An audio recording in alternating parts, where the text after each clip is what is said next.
It's the Harris Football Podcast, brought to you by DraftKings, America's top-rated daily fantasy app, with your host, Christopher Harris. Welcome!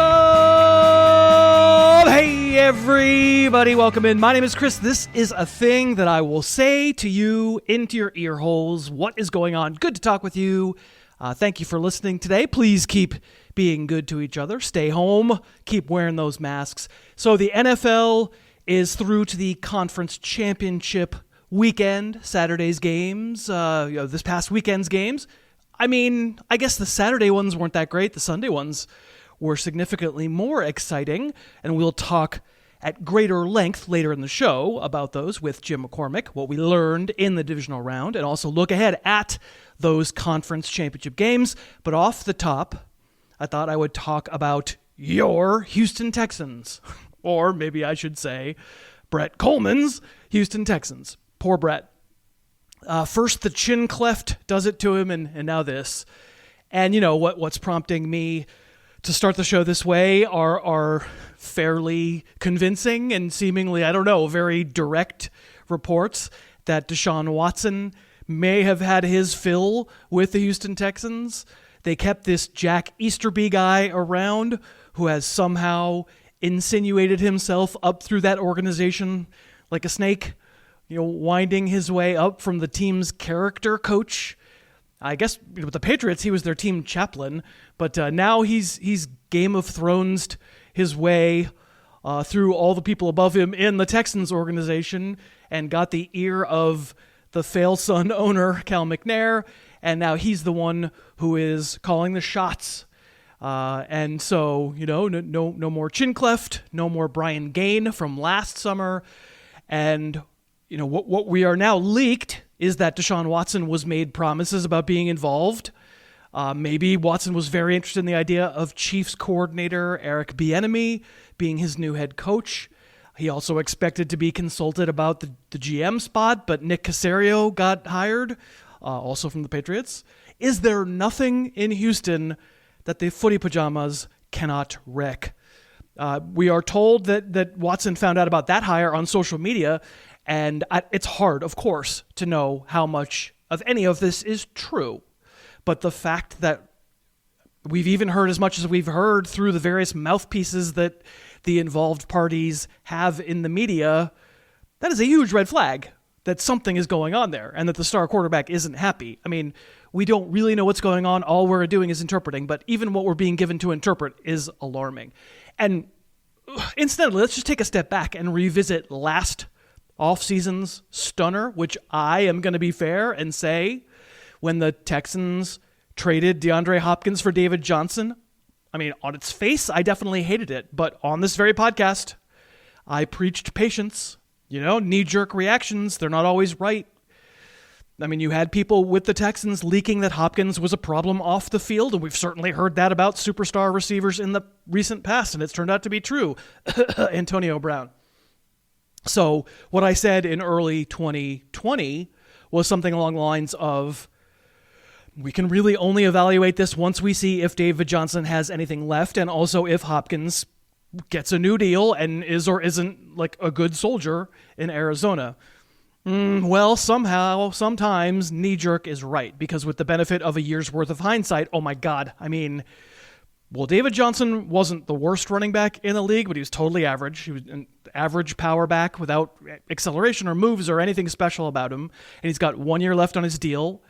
And as we counted down with Andy Behrens on the podcast last week when we talked about potential salary cap casualties, real chance he gets the axe this offseason. The team would save, I think it's nearly $7 million against the cap. And meanwhile, Nuke has a 115 catch season and is an obvious difference maker for Kyler Murray and got a huge 2-year extension that keeps him with the Cardinals for sure, at least through 2022 and probably 3 years, maybe even 4. The trade simply could not look any dumber. So retroactively, I joined the chorus. An unreal disaster of a move. So why wouldn't Deshaun Watson be fed up? And the game that we try not to play on this podcast is, let's build a whole segment out of guessing where Deshaun Watson gets traded to, and for how much, and who has the draft picks necessary to, really? I mean, believe me, I know that's what you're hearing if you listen to other football shows right now because they don't have anything else to talk about. I find it wildly boring. We will know when we know. What does it matter what I guess? We'll find out, Niners, Dolphins, Bears, Raiders, I don't know, Patriots, Lions, Steelers, Colts, Falcons, Panthers, Broncos, Saints. Sure, I don't know. Wake me when we know, and I will tell you what I think. But, I mean, you want to talk about a sea change. You want to talk about a dude who is coming into the absolute height of his powers. Deshaun Watson is awesome. He was overrated a little bit going into his rookie year and then coming off the ACL tear in his second year. I mean, overrated for fantasy, just because we don't need to reach super early in the career of quarterbacks in most leagues. We just don't. And in most cases, it turns out not to be worth going crazy for rookie quarterback or even a second-year quarterback. But, now we're 4 years in, and he is so very legitimately one of the best. What? I mean, where does Watson rank? Not among fantasy QBs, just among quarterbacks you'd like to have right now as a franchise cornerstone. Mahomes, Rodgers, Wilson. I mean, that Tom Brady guy appears to be pretty good, but he's not a cornerstone for multiple more years, I don't think. I mean, Watson has to be top 5. Lamar Jackson, Josh Allen, sure. I mean, I can see the ceiling ahead for those guys and a few others. For me, I think I'd pick Watson. If you picked Allen, I wouldn't go crazy, but it's close to top 5. But when was the last time a 25-year-old top 5 quarterback, like charismatic, incredible athlete, face of the franchise guy, got traded? I don't know. I racked my brains. When I was thinking about doing this, I don't know. I don't think it's happened. The closest I can come, and please forgive me, it might be Jay Cutler getting traded away from the Broncos right around the same age because he was so totally insufferable as a human. But, I mean, heaven knows he was never a top 5 QB. I mean, you can't say Steve Young because he certainly got traded really young, but he was a disaster those first couple of years in Tampa and then, of course, sat for a half a decade with the Niners. I don't know. Maybe the fact that I honestly cannot find an analog that I can think of in NFL history, maybe it's an indication that this won't happen, that the Texans will just figure it out. They'll make promises to Watson, and everyone will cool down. And, who knows, maybe Bieniemy wins another Super Bowl as a coordinator and takes the job after all, and everybody's feelings get soothed over, and it's fine. But this is a cluster. This is the cluster of all clusters. Houston's in major cap trouble. J.J. Watt might also be on his way out. And, maybe to wrap up this unbelievable cluster, the thing to say from our perspective is, as totally as unprecedented as it would be, maybe the best thing for those of us who are just Deshaun Watson fans is get him to another team.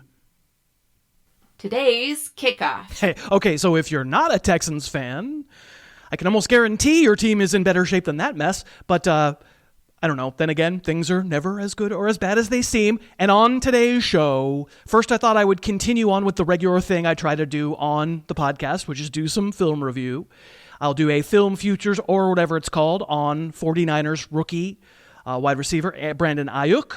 Talk about what kind of tape he laid down in 2020 and what we think about him going forward. I will play a funny listener mixtape. I think you will find it enjoyable. And then once again, my guest on the show today will be Jim McCormick. Hello. And we are going to both look back at the divisional round that we just saw happen, talk about some of the implications coming out of those games, including a weird debate that took hold in my Twitter feed on Sunday night about Tom Brady being overrated. And then also we will, of course, talk about Sunday's 2 conference championship games and make predictions against the spread. And it will be fun. Thank you so much again for listening. Always thrilled when we are sponsored by Brooklinen. I sleep on Brooklinen sheets with Brooklinen pillowcases with a Brooklinen duvet cover. There is just something nice about having luxury linen. I admit it. It's that little extra, when you get into bed. And Brooklinen sells luxury bedding that does not come at a luxury price. They are an original Kickstarter company.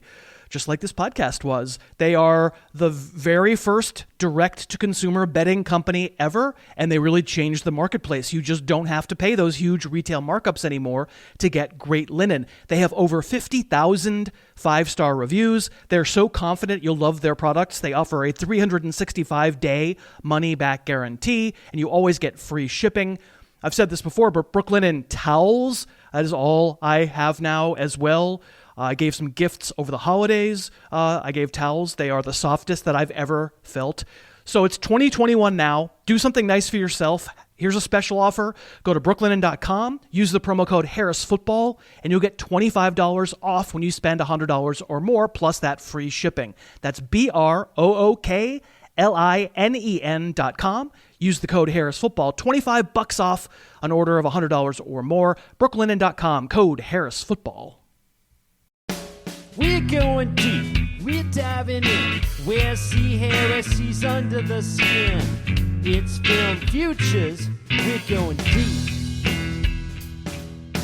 Here comes the lens, the Harris microscope. Should you keep no diggity? Yeah, you dope. It's Film Futures, we're going deep.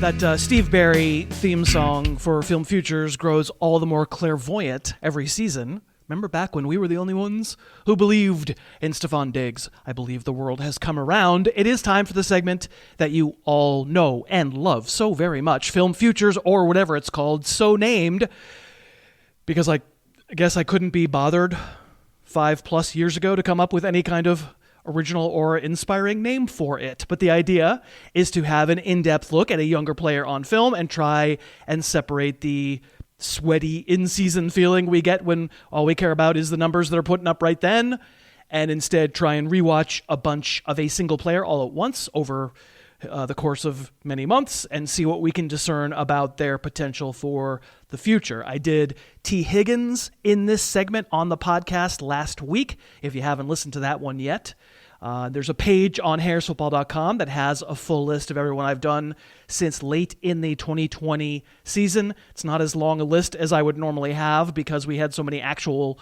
games on weird days that there wasn't as much time on the podcast this season. But anyway, today I will in fact study Brandon Aiyuk. I've done the work. I've watched all his targets and his catches, and I actually also watched 2 full games of all of his releases. I watched Week 7 against the Patriots and Week 14 against Washington. All the pass plays, whether he got the ball or not, with the purpose of trying to get a sense of his releases, because I think that's going to wind up being a key part of what we talk about when we review Ayook. You know, what's the one thing everyone's going to say about him? What's the one thing that I said about him in the Almanac last summer before he even played an NFL game, and that I said on the show throughout the season? He's a Deebo Samuel clone. The 49ers have a type. They took Ayook in the first round. You know, they specifically want guys like this, these kind of positionless, not particularly blazing, not particularly tall, but almost running backs. You know, dudes who are deadly with the ball in their hands and who don't really need to be traditional technicians as receivers. This is the way forward, I mean, for a bunch of offenses, right? Kyle Shanahan has been at the forefront of this for a while. Hey, if defenses are going to throw junk at us and they're going to stack the line or they're going to play a bunch of zone, I mean, what's the point in spending up to get a bunch of amazing, technically proficient, huge route runners? If they're not going to cover us early in the play anyway, okay, we'll get the ball in our wideouts' hands in 1 second and then let them go crazy in the open field. That certainly describes Deebo Samuel pretty well. And his sophomore year pretty much wrecked by injury, just 33 catches in only 7 games. But also you can always know Deebo Samuel going to get a carry or 2 per game, every game, plus wide receiver screens and pop passes that are essentially handoffs and reverses and stuff like that. And you saw a fair amount of that from Ayook as well, especially early in the season. Against the Giants in Week 3, you had 2 jet motion handoffs early in that game. Plus, later on, he had a reverse handoff, not exactly the same play, and he cut it upfield and actually had a rushing touchdown. Plus, it's just what the 49er offense is. It's that, that Washington game I mentioned. He had no handoffs, Ayook, and Deebo wasn't around then because it was much later in the year. But in that game, Ayook had 5 catches that traveled technically 0 air yards. They were all screens out wide of varying flavors. They're not all the same play, but they're all to get the ball in Ayook's hands and let him be a running back. They also did that 4 more times in Week 15 against the Cowboys. But it's worth noting that later in the year, when there was no Debo, right? Debo, he's not playing at that point. You are seeing Ayook run the Debo plays. And I think what we learned is, first of all, most any NFL wideout can run those routes. I mean, just kind of standing there and can catch those passes. They're the easiest passes you're ever going to catch. But we learned that while Ayook may not quite be as sturdy and as much of a crusher with the ball in his hands as Samuel, he is sturdy. And he can do damage in that kind of position. Now, I don't know who the quarterback for the 49ers is next season. But, I mean, Shanahan's still going to be there. It strikes me very likely that kind of play is still going to be a big part of what San Francisco does. But Samuel will be back, and he's going to take some of that work. And frankly, if what we're talking about is 2 guys who are exactly the same, I mean, I'm not sure that kind of work by itself is enough to sustain 1 guy, let alone 2. I'm sure both guys. I'm sure Ayook will get some cheap yards and some cheap points that way next year because it's what that offense is. But I'm looking for more. I think what we really want to know is, can one of these guys be more than that? I mean, for instance, let's do it. Let's dream that Deshaun Watson does actually come to the Bay. And, of course, you're still going to be all West Coast, and the horizontal game doesn't go away. But you also have a really, really good downfield passer, and you're going to have to let the reins go a little bit if you go get Deshaun Watson. Or Jimmy Garoppolo isn't really a downfield passer when he's healthy. So if you're going to get Watson, or if you're just going to get someone else who's going to be a little more downfield oriented and have that talent available, you might have to let the reins go a little bit. And the question would be, could Ayook be the top guy in such an attack?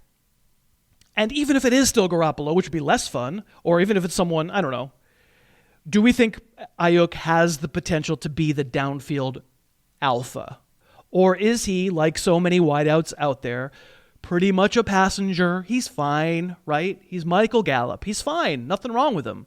And if the offense turns out to be elite, well, that guy's going to rack up elite numbers and be good for fantasy, and everyone's going to go, dummy, should have seen it coming. All you need to care about is the situation.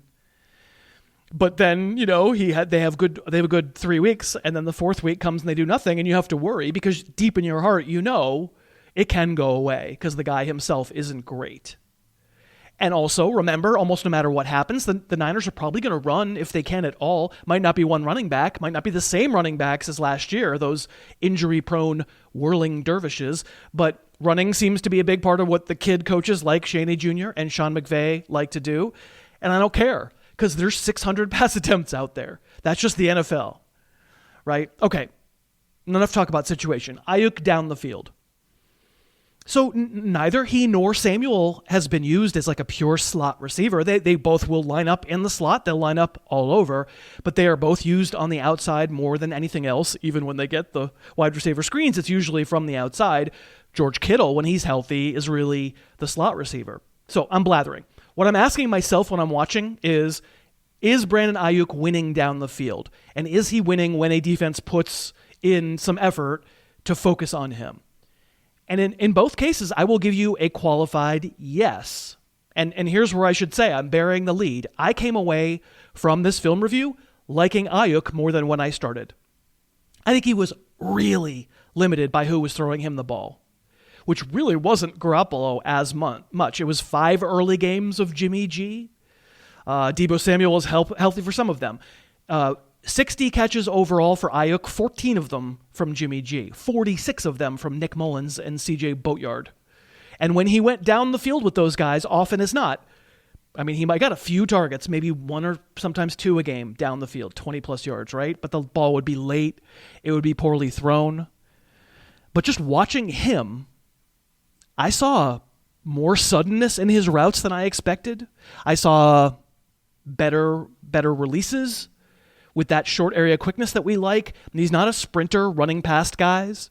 and he doesn't have that back shoulder body where all you have to do is loft it up there and like the neighborhood play. But there are plenty of times on film when he's open down the field and a better quarterback on time would have gotten it to him. And it's not like the Niners tried that many tight window throws. And Ayook didn't have tons of tight window catches, but I saw him grab one week 10 against the Saints with 2 defenders hanging over him, the right sideline.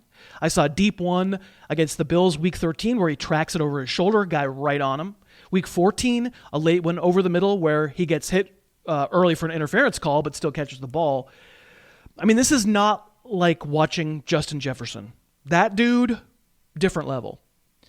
But Ayook was interesting to me in a way that he hadn't been previously, and I have some faith that this might just have been about the worst Ayook could be as a more traditional receiver because he and the team were so limited by the quarterback play.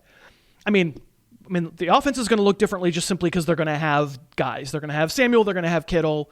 They might have a healthier offensive line. I mean, who knows? They might have some of those running backs back. Who knows?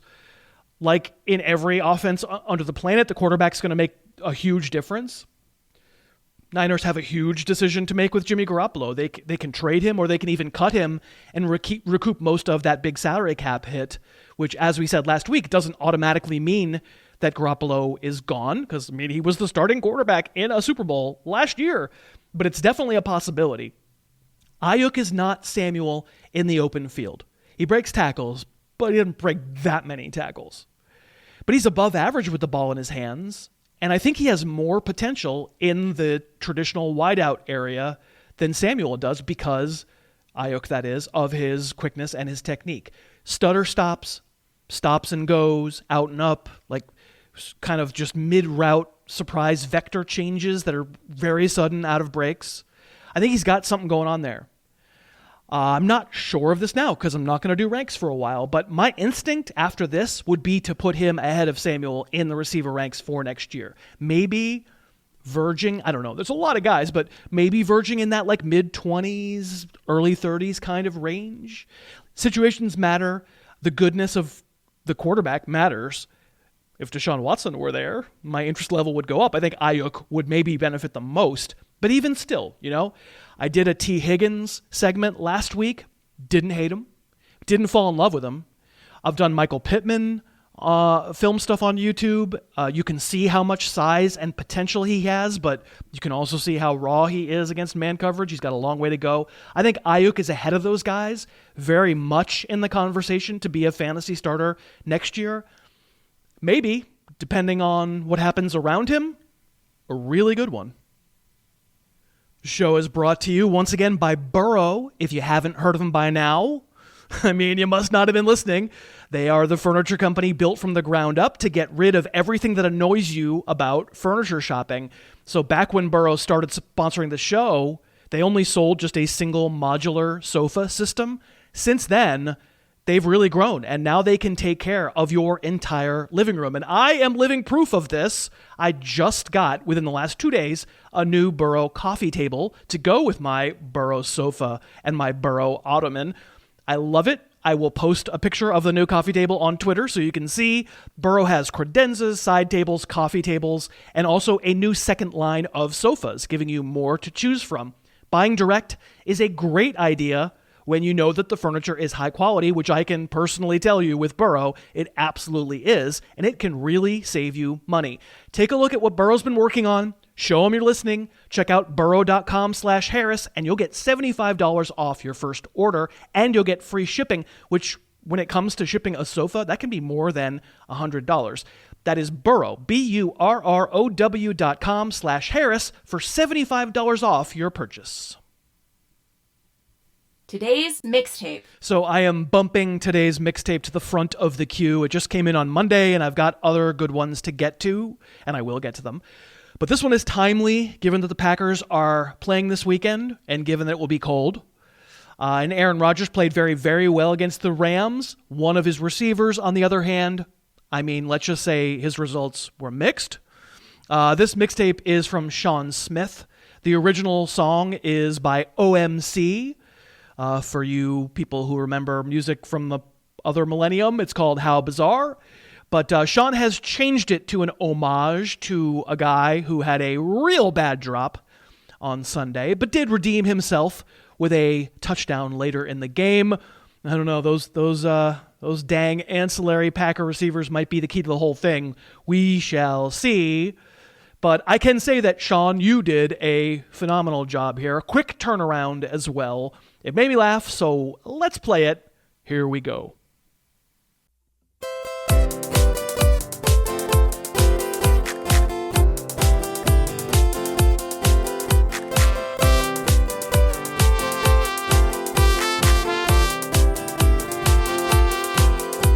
Got Marquez split out wide, Devontae's in the slot. It's so cold in Lambeau even when there's sun. Allen's hands are freezing, cold as icicles.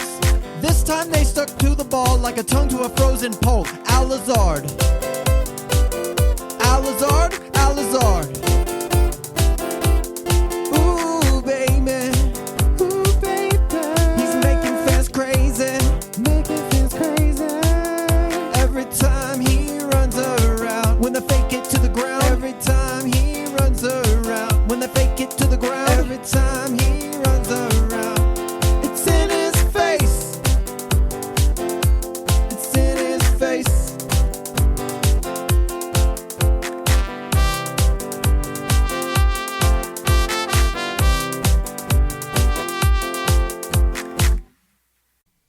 Today's guest. He owns the underscore. Up there another keyboard scene. He'll get a penny more. So don't forget to use it when you tweet. Jim McCormick's coming on the Harris Football Q. And that is the classic. It is Dry Erase Girl. It is Jim McCormick's theme song. Here he is. It's Jim McCormick once again. You can find him on Twitter at _ Jimmy McCormick. It's good to go back to the classics, Jim. It is. It is. It just reminds me of my lawsuits at that time. So it's like I like to remember intense litigation. Okay, I think it's been a while. I've kind of stayed away from your legal, Sure. your 2021 legal portfolio, but we all know, lawsuits you've written, never meaning to file. What's the current status of the Rhode Island pollution case, of the Hamptons lawsuit over the house? I know the Barstool guys are involved. What do you got? Well, our biggest thing is that we're currently in serious litigation with Comcast over Peacock. My grandfather, his name is Peacock. And First name? He actually that's his. It's like his pseudonym. It's like what everybody knows him as. And it's kind of like a common law marriage, common law nickname kind of thing. Okay.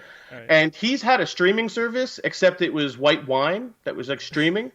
And so that's what we're trying to define. It's like it's almost like going back to Bill Clinton's like impeachment. It's like define streaming. Well, First Leaf. The folks at First Leaf are not sponsoring today, but I'm sure they're glad to hear I didn't know all where about that was this. going. I just went with it. I had no idea where that was. That was truly just a freestyle. So the people at Peacock are mad at your grandfather for his we're wine mad at streaming them. service. I mean, they were comfortable. Okay. They were comfortable going with it. And then what happened is once they got the office, my grandfather got very upset. So because he only wants to pay for one streaming service at a time, and he's even using our Netflix. So I don't even want to get into it. So. So damn it, I should at least get the one named for me, is what you're saying. Yeah, and it's completely circular because my Xfinity account pays for my Netflix, so then it's like he's suing them for taking away what it's complicated. It is complicated. I wish you luck. I wish you luck. I know you're going to be writing some briefs. Your legal training will come in handy. It will. So. All right, so before we get to talking about the two games on Sunday, which we certainly will do, I thought we would look back on the four games from this past weekend. We're recording this on Wednesday night. People are mostly going to be hearing on Thursday. They've probably had enough of the digesting everything that happened in every game. I don't need to talk about who did what wrong, though. It is pretty incredible the Browns could not stop Chad Henne, or as I like to call him, Chad, on a 3rd and long. But I wanted to take a kind of a longer view of what you think of a couple of players going forward. I thought Lamar Jackson, we know he's got the cheat code for fantasy, so they're going to be all of us probably, but certainly many of us who are going to say, no matter how limited his throwing, he's always going to be in the mix to win you a week. Every single week he's in the mix. But we also saw this season that's not enough sometimes. There are going to be games where he doesn't run for a touchdown or break a long run, and we've seen him just, again, continue to struggle so much as a passer. I'll ask, what do you think the future is for Lamar Jackson? NFL-wise, fantasy-wise, whatever you want to say. I mean, fantasy-wise, I think he continues to be this guy, super helpful. But I wonder if, first of all, his profile is still unique in the volume that he runs, but it's not as unique in the fact that put it this way, Brady had 40 touchdowns and was 8th in fantasy points, right? So meaning Cutler had 26 touchdowns and was 2nd or 3rd in fantasy. So I'm just saying there's a number of players now who have this high rushing floor, right? Like Josh Allen, and there's a number of them. In any case, I still think he's going to be a really helpful fantasy player, but I don't think the price and the payoff is ever going to match. And it didn't this year. It hasn't since the MVP year. So it might be one of these players who really only you feel the profit season once, right? I'm not sure you're ever going to really net that much profit from a player. I want to profit. Why is that? Why do you think that is? I mean, it's only been 1 year. I mean, the MVP year was 2 years ago, but reputation. I think there's a league, people still think he can be a complete league winner, and that might be the case, but I just don't think defenses will be as unprepared as they were that one season, to face this full-on running attack. And two, I mean, I guess, I don't know, is it the Greg Roman thing? Is it a tired passing offense, or is it someone who just will never be a consistently valuable passer? Will he never give you enough as a passer to become super special in that sense? Will he ever match that? The touchdown rate as a Carson Wentz, I don't know I'm not a fan. I'm just tied to his boat. It's a terrible boat. And in any case, being tied to the ship of somebody who's touchdown rate spiked really high one year, that's gonna correct. And so that corrected, he's going to be a 25 touchdown passing guy. I don't know. My babbling basically is to say that I don't think he's ever going to be the level of passer that's going to help you win your fantasy league the way that one spectacular, crazy combination year worked out. And so his reputation is such that you're still going to have to draft him as QB3, QB4, and around that range, maybe higher. And I'm just not sure he's ever going to profit. I want to profit at quarterback. It's one of the few positions where I really feel that I should wait and still get a guy that I am comfortable with. This year, that was Josh Allen. You could have waited at least to the middle rounds. I kept him in large in our league just because I felt like he could pay off. And, I don't know who that is next year. I'm sure it's going to be somebody that will identify that can have that rushing upside. This year it was Kyler in a way, but in any case, I just don't think he's going to be that fun as a fantasy guy. Not ever again, but just as long as the market still thinks he's this league winner. And I still think I'll interrupt you. You're saying the same thing over and over, so I'll interrupt you. But I think it's a good point. I think it's a good point. Yes. That I hadn't really phrased it that way. But at the price that you have to pay for the super, super top of the quarterback market, you better be dang well sure they're league winners the way Jackson was in 2019, but certainly wasn't in 2020. And I think what I was really getting at, the why, was much more because of the throwing. That's the why. The why is the throwing. It actually isn't. It actually isn't. You can't win leagues as a quarterback if all you're doing is running for 1,200 yards and 8 touchdowns. It actually isn't enough. It's great, but you need to do other stuff too. It's a good point. I'm glad I asked because I hadn't thought of it that way. I also wanted to ask you about Cam Akers. I thought he looked great against Green Bay, and they obviously lose. We're not going to get to see him again.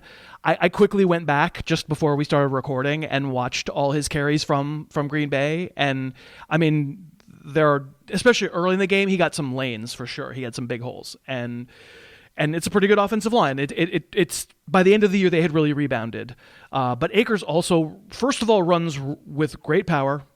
And he's not Dalvin Cook, but I thought a couple of times some legit 1 foot, pretty quick change of direction, cut back at the beginnings of runs. I just wondered what you thought of Akers in that game. Yeah, he's special. I mean, I'm already seeing the fantasy community talk about him in the second round, and maybe that's probably going to happen.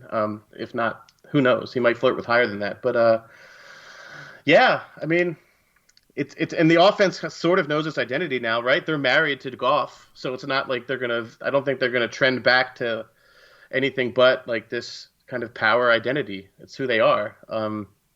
He's super fun. I mean, this year I kept waiting for him. Like, as I stashed him in a lot of leagues. He eventually paid off, but I probably was in a bad shape in a lot of those leagues.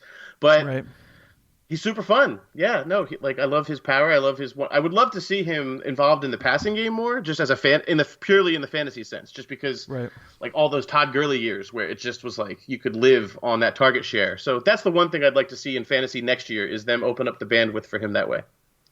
Well, I'll just say this about we now know what the offense is. Come on.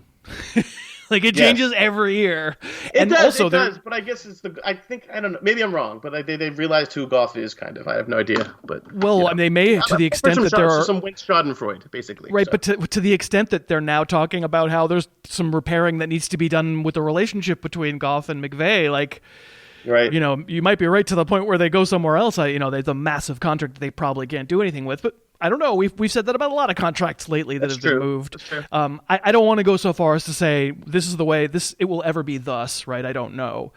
But I'll tell you, I tweeted this. I'll tell you what it reminds me of. It's like all those years people were trying to tell me Lamar Miller was good. And I'm not talking like the later Houston years where we all kind of knew he wasn't, but the Dolphin years where all I was told was, on a per snap basis, you're really missing the boat. And then he goes to Houston, everybody goes, here we go. He's finally away from the coach who won't use him. Yay, Lamar Miller. And Lamar Miller was never bad. So what I tweeted was that I feel like Cam Akers is Lamar Miller with balls, which is kind of mean, but yeah, I like it. They're the same size. It's just that Lamar Miller never ran like it, or not that often. Like he never felt like it was like he wanted to really, kill someone, and Cam Akers wants to kill someone. Right, right. And it's funny because like you get the 23-year-old who tweets you back and goes, "You idiot! He's 10 times the prospect Lamar Miller ever was." I'm like, well, you don't remember what people used to think of Lamar Miller then, because I was told Lamar Miller was RB8. He was like ADP 6 overall or something that 1 year, like the first year in Houston. Right. And so I'll just say I think his arrow is pointing up. He's more power back than he is anything else, and I'll take that. That's okay. It's you always want to be careful about the guys who go on the upswing at the end because of volume. It's going to be the David Montgomery argument next year. The Miles Sanders warning. Like the more Miles Sanders from last year. Like it isn't to say they're not good. It's to say you need to dig beyond what the dummies are going to tell you in this industry, and there's a lot of them. But I'll say this game, I think maybe was his best game. He didn't really break anything big, but I thought he was really good, and probably part of the reason why they stayed in it.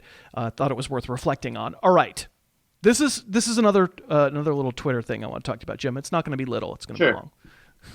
I already told you what it's going to be. You're not going to be surprised. We're going to talk about the NFC title game in a minute, and I've already mentioned to the listeners off the top of the show that I was going to ask you about this. I don't know if you get this like I do, because you're not a Patriots honk, and I am a very known Patriots honk. Of course I am, right? Yeah. But the number of people who claim that Tom Brady is lucky, and that this is not him making this championship game and him having had the success over the years, isn't about him being the greatest. It's about him being lucky. He's been on a team with good defenses. He's had good coaching. So there's the TikTok that somebody linked to where a guy runs through some stats, right? Of course he does. Of course it's stats. Right. Some yards per attempt numbers, and says quarterback A is Tom Brady, quarterback B is Aaron Rodgers, and you're foolish based on these numbers to think that Brady is better than Rodgers. It's obvious Rodgers is better than Brady. I mean, I'll save that comparison for a minute. How do you respond to the idea that Brady has been like Zelig? He's been right place, right time his entire career. I mean, the only luck was the bone structure. Like his cheekbones are beautiful. Like that's like where I place the luck. But the rest of he worked for. Like you can't, once you have the cheekbones, it's up to you to work on it. I mean, and he's really taken them far. I mean, look, the guy's, it's ridiculous. Like he's made like this idea that you need to separate either him or Belichick from their successes is absurd. Like I've never like experienced in sports at all this discussion. Like maybe I've heard it with like Phil Jackson, but once Phil Jackson like went to so many places, he kept repeating it. But then the commonality was he had amazing players. So it's not some rocket science that really good football players plus really good football coaches can do really good things, particularly when like they're the best like ever at what they do, which is both of them. So I don't know what to say. Like they both adapted. Like they both adapted so well. I'm talking about the Belichick and Brady era, and like we just talked. You and I were talking about how like. I'm saying like that this is who the Rams are. Well, you never really knew actually who the Patriots were. People forget like it used to be like the Corey Dillon like Smash Mouth team with like what was it like David Givens and like random no-name receivers. Yeah. And so like he's gone through having Hall of Fame guys like Gronk. He's gone through having like just a bunch of little slot guys. What I'm saying is he's made amazing things happen with a variety of different environments because he's been in the league for 20 years. So he's the best ever. I don't know what to say. Like and this isn't just because I would tell this to anybody. I hate to say it. He's a terrible receiver, like his catch rate in the Super Bowl is very low. But he's also just a weirdo. Like I mean, we know how he's doing it. He's doing it with avocado ice cream. Like I mean, no debate about that. Tom Cruise. There's some Tom Cruise to the guy, and like he's jumping on couches, but he's still incredible. Like I don't know what to say. Like I can separate all that from. Like what I see on the field, like the theater, it's a like just like I can like a terrible Mission Impossible sequel. Like, there's a level of theater to his game, and there's something absurd to the fact that he continues to do it. And like one guy looked 45 like this week, and it was Breeze, and one guy looked like 30 and looked great, and it's just incredible. Whatever the means was, whatever got him there, it's incredible. And yes, like I'll say this, Jim. Like this whole like checkbox thing where you're going, well, he's had great defenses. I just wish. Do you think how many times did we say over the years, especially the last 10 years? Oh, the bend but don't break Patriots. How amazing! They give up a lot of yards, but they don't give up a lot of points. It was every year, over and over and over again. Well, you can do that when you don't have to be afraid your quarterback can't save you, and or when you're never trailing because your quarterback's good and gets leads when he doesn't make mistakes. He had the greatest coach, and he does have the greatest coach. He did, right? I would feel better about the Bucs' chances if Bill Belichick were the coach, right, this weekend, and not Bruce Arians and the beret of truth. I thought in that game. 4th and 1. They're early second quarter, 4th and 1 from the 8. I'm like hollering at the TV set. Do you realize it's 2021? Do you know what year it is? Nope. Kick the field goal. But like, don't we agree this year took a little bit of the shine off of Bill Belichick? Just a little. I'm not telling you that means he's bad, but no, it's just there's a level of he's human to an extent there in that way, but well, and maybe part of why we think that he's the best ever is maybe he had the best quarterback. It's both of them, like you said, right? And he could surround Brady with like increasingly worse offensive weaponry, and he would still win. Some of those teams, like you said, especially later, like the early ones. Okay, like I know I'm bringing up this topic because a loud, very small minority just hates Brady and is just looking for reasons to trash him, right? But let's play the stats response to a Woj tweet. Yeah, there's just these weirdos. Yeah. Let me play the stats game because that's the only stats game's the only one you can play, right? And people are like, if you want to argue, like during the better part of the 2000s, like before 2010, the aughts, the naughty oddies, right? That Brady was a game manager and not the most important reason for that team winning the first 3 Super Bowls. I mean, I don't know what to tell you. The first one was him because in that Super Bowl, like that he drove for the winning field goal. But like, if you want to do the whole yards per attempt thing.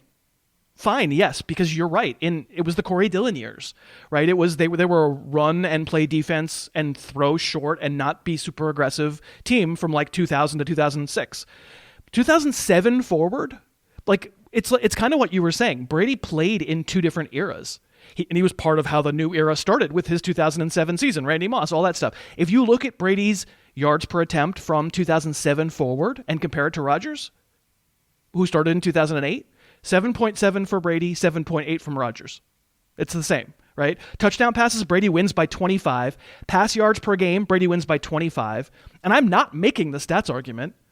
I'm making the rings argument, man. Like I'm using the obvious. Unfairly incredible. He's unfairly incredible on Twitter. I mean, and don't even look at Aaron Rodgers' likes. They'll throw you off. Like just trust me. Don't look at them. The guy has gone to 14 conference championship games. He's gone to 9 in the last 10 conference championship games. Brady's been in 9 of them. But I'm just saying, just in case some disingenuous dink out there makes the stat case, tell them to play fair. You're not allowed to measure the first 8 years or whatever it is, because they were a different team. He morphed into the dude he is now, and this even in the stats. I don't know. That's the end of my rant. What do you think? There you go.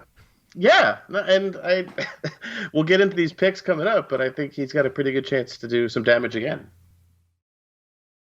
A quick break to once again thank DraftKings for sponsoring. Of course, you know the NFL is still going on. You can still play DraftKings this weekend, pick players from the final 4 teams, fit them under the salary cap, win big prizes. And if you happen to be an MMA fan, DraftKings wanted me to mention, well, he who need not be mentioned, he is coming back to the Octagon this Saturday. DraftKings is also an official partner of the UFC, and new players can get a free shot at millions of dollars in total prizes with your first deposit. Fantasy MMA, also easy to play. Pick 6 fighters, stay under the salary cap, pile up points for advances, takedowns, and other stuff. You can put your MMA knowledge to the test and compete for millions. Download the DraftKings app now and use the promo code Harris to get a free shot at millions of dollars throughout the weekend. That's promo code Harris. Download that app right now or go to DraftKings.com. Minimum $5 deposit. Eligibility restrictions apply. See DraftKings.com for details. Okay, we are back with Jim, and as promised, we're going to do our picks for the conference championship games. By way of recap, I shouldn't have copied your picks last week, man, because we didn't have a great week. No. 1-3 against the spread. We're both 4-4 in the playoff, or 5-5, I guess, in the playoffs.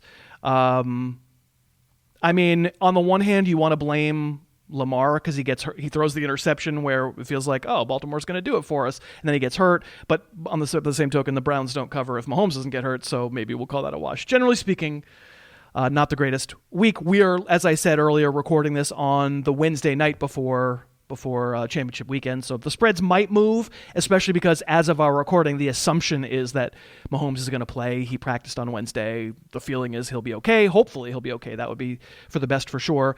I guess that line would move. What do you think that line, if it's -3 Kansas City right now, what do you think it would move to if Mahomes were out? Oh, yeah. Some people were saying like Buffalo would be favored. I think that's probably true. Me too. But very under 1.5 yeah. or 2. Yeah, something weird. Yeah, weird Vegas zone line. Yeah, I agree. All right, so let's do this. We'll make our picks, and we'll talk about the games a little bit. We've got Buccaneers going to Green Bay. That's the first game on Sunday. The Packers are favored by 3. What do you think? I mean, Rodgers is so good. It's like I didn't even ask you to prepare. You're just guessing. You're just like, maybe I'll decide now. No, I've looked at. It's tough. I've looked at this over. I mean, like Sigmund Bloom had a good question. Like he posited some video clip I watched basically, just like how rare it is that the host championship team got their butt whooped by the visitor earlier in the year, and it was pretty decisive. And like it wasn't because there was like this litany of injuries. Like it was a relatively like square battle, and they just whooped them.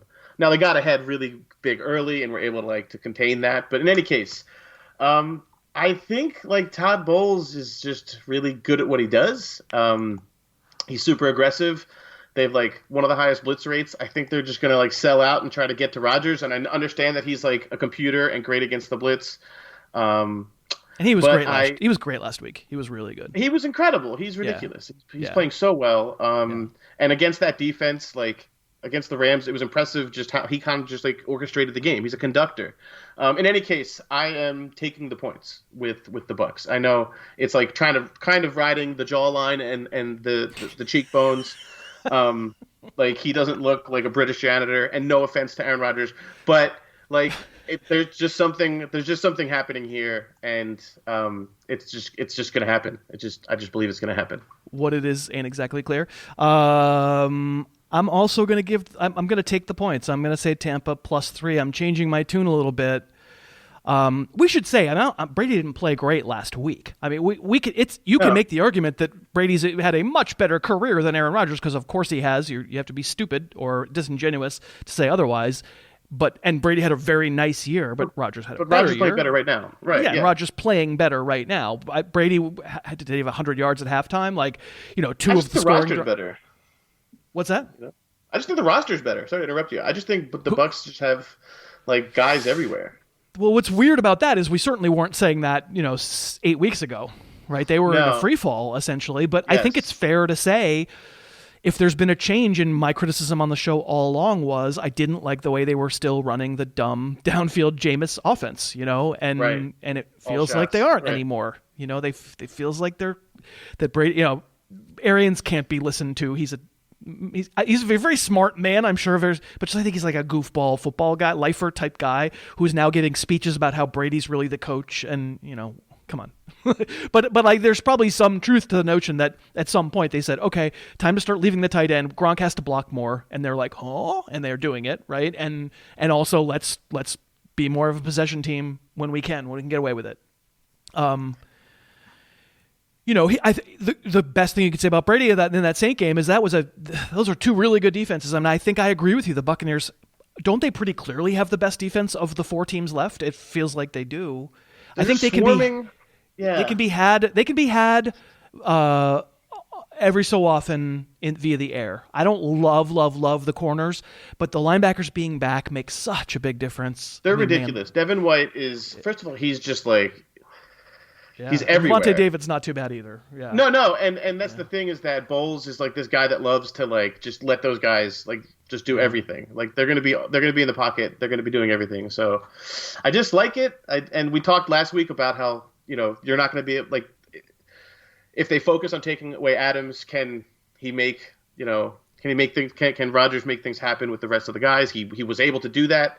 After some problems, obviously. Yes. Yeah. I just think there's enough talent like in this back seven to make things happen with Tampa. Yeah, I'll ask you this question. Let me just ask you the question, which I think weirdly I know the answer to, even though my answer shouldn't be my answer, but you have a 3rd and 7, it's in the 4th quarter, it's a tie game. Which quarterback do you want right now, not in their careers, but right now, Brady or Rodgers? I want Rodgers right now. I think I want Brady. Yeah, I hear that. I just think the team's better, and I mean, I'm just like looking forward to Leonard Fournette's victory tweet when he doesn't do anything. Leonard Fournette. I think third person on Twitter, he was like Lenny playoffs, and I just was like, that's the name of like a Montreal bookie. So, all right, let's do the AFC title game. We came down on the same side there, maybe for slightly different reasons, but we're both sort of just buying into that. Okay, I guess he's going to do it again. Like it does feel that way. All right, so now we have the Mahomes question. Yes. It's easy to say, oh, it would be Buffalo -1 if Mahomes weren't in there. Okay, but let's say Mahomes hadn't gotten concussed last week. Mightn't it be Kansas City -5? Instead, it's Kansas City -3, at least as of when we're talking. Buffalo is going to Kansas City. Chiefs favored by 3. What do you think? Yeah, I think this push, he participated in practice, I believe, today, right? So he's going to he's still going through the protocol or whatever, but it seems like everything is indicating that we're going to see Pat Mahomes. I think this is going to push up to like 4 or 4.5 possibly, like just based on just the public getting back on the Chiefs. So if I could, and I can because I'm saying it, I'm gonna get this bet in early, just so before it moves. And I just think I'm giving the points. I just believe like as good as Buffalo has been, I think the Chiefs have enough here. Just over again, I think it's not just a Mahomes thing. Like their roster is good enough overall, and Reed is just ridiculous. Some of these like double, triple reverses are awesome. And we just talked about Belichick, what a genius he is, and he is. Like Reed is like the tier below. He's just incredible. And I tweeted can you imagine if the Eagles could have ever got their hands on a coach like this? So, well, I mean, maybe the point is he wasn't a coach like this at the time that they had him. He wasn't. His problem was always game management. Yes. And against the Browns, it was the Browns who blinked and did the wrong thing and went too slow on that second to last drive and used a timeout when they just didn't need to and couldn't check down on a 3rd and 11. And meanwhile, the Chiefs, he's fully Andy Reid's fully graduated into the thing that you always wanted him to be, was with the Eagles. He had all his timeouts. He brazenly goes for it on a 4th and 1 with Chad freaking Henne, and they throw it to Tyreek Hill. it's just great. Like he's fun. He is there. He's arrived. That's part of why I like it. I'll say also, I gotta say I think I'd be rooting for the Bills. Maybe I'm gonna root for the Buccaneers because of Brady. But of all the teams that I'd like to see win it, I know so many Bills fans listen to the show, and listen, a lot of Chiefs fans listen too. And for me personally, there's no hateable teams in these four. I'd be perfectly fine with all of them. I don't care. I know other people feel differently about other teams. I'm fine with them. But the Bills are just it would be nice. It would be fun. It was it would be. Same reason I thought the Browns would have been nice, even though I'm fine with the Chiefs. Chiefs are, as far as like superpowers go, they're a very inoffensive superpower to me. But I just didn't like the game plan, really, either of these last two games. Josh Allen played well. Josh Allen was the reason they beat the Colts. And it was a very windy day. I think a lot windier than they were saying on that broadcast. So it was just tough to play offense in the Ravens game. So why are you just dropping back and throwing it every single? They didn't run to the second quarter. They didn't do any bootleg stuff. They didn't simplify the game. They were just like, go win it, kid. And he did, but he didn't play well. And I just think, Buffalo blitzed the hell out of Lamar Jackson. I think Kansas City's going to blitz the hell out of Josh Allen. And I just didn't like the offensive game plan that much. I also think they can sit back a little bit with that secondary, and do the thing where it's beat us, Josh. And I'm not sure that happens. They blitz everybody, so they're going to blitz like that. Right, Kansas City's zone blitzes where I'm saying where they just have they still make him pick his spots. I guess what I'm saying. So it's not just this arm contest. Sure, and there's an argument to be made that Allen had as good a season as anybody but Pat Mahomes in the way that Mahomes is good. You can argue that Allen is following in the Mahomes path, and that there's a way when things just keep breaking down with blitzes and stuff, Allen can still go out and win. I totally think he can. I just think there's the way they were calling plays in late November, December seemed to be more about trying to make the game easy for him, and this game plan was just weird. Stand back there, pat the ball, and it's a terribly windy day, and the Ravens are going to come kill you. And it just flat out it didn't work. It wasn't effective. Eventually, Stephon Diggs, great.